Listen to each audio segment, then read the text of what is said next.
Well, the line of scrimmage. I think we're controlling the line of scrimmage on the offensive side, and I think defensively we're becoming more and more consistent and getting to the football more, and so that bodes well at the end of the season. So we're happy with how the kids are progressing.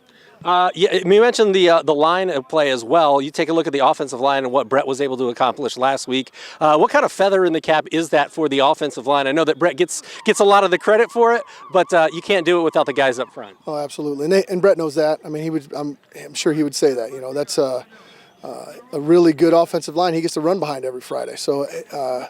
Yeah, they've done a great job. They've meshed. I thought right now they're playing some of the best football they've played the entire year. And it shows. You know, we're moving people well and controlling things up front and really assignment sound. So Coach Davis has done a great job with that group. When you look at Bishop Luers on tape, what are some of the things that you see that are concerning, and what are some of the things you have to do well to counter their strengths Friday? Well, they're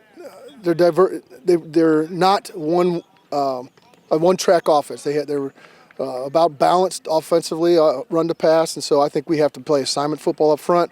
We have to make sure we don't give up big plays because they're capable of that with the talent they have on the edges, and so that gives us fits. And on defense, I feel like they run to the ball well. They're well disciplined. They're not out of position very often. You know, just the basic things of football that make them tough to move around and to get some positive yards. So they're good at those things. We got to play really well to win. When you look at, week 6 against Snyder, you guys have played really good football teams down to the wire and shown that you can pull out a game against a really good opponent. Does that give you guys more confidence heading into a game like this where you know it could be another down to the wire game against a good football team and you guys have previously come out victorious? Yeah, I mean, we've been in some tight battles. I think, we have a lot of young starters, and at this point in the season, they're no longer rookies, they're veterans. So I think that's what happens, and they start to see the game and how important every single play is and how hard they have to play every play, and I think that's what you're learning from those types of lessons, and I think we've learned it well.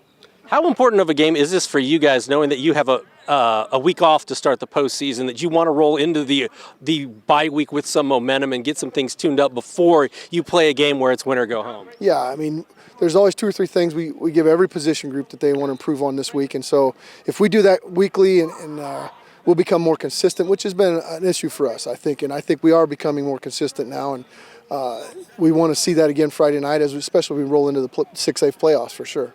Final question, what are you most looking forward to about this coming Friday? It's going to be a big atmosphere. I know they expect it to be loud, big crowd. It's our Highlight Zone game of the week. A lot of people have eyes on it. SAC Victory Bell will be determined in one way, shape, or form. What are you most looking forward to about a Friday night like this? You know, I tell our kids it's a unique experience to play Friday night football, and one of these, and an important game at the end of the season, to be in a meaningful game. It's a privilege, and so that's what I'm looking forward to. Just an exciting experience for the kids. It's going to be fun. For you, this is year 20, correct? Yes. Where would you say you have improved the most as a coach? And what have you learned most over 2 decades of leading this Homestead football program to get you to this point? Well, let's see. I'm just always curious myself.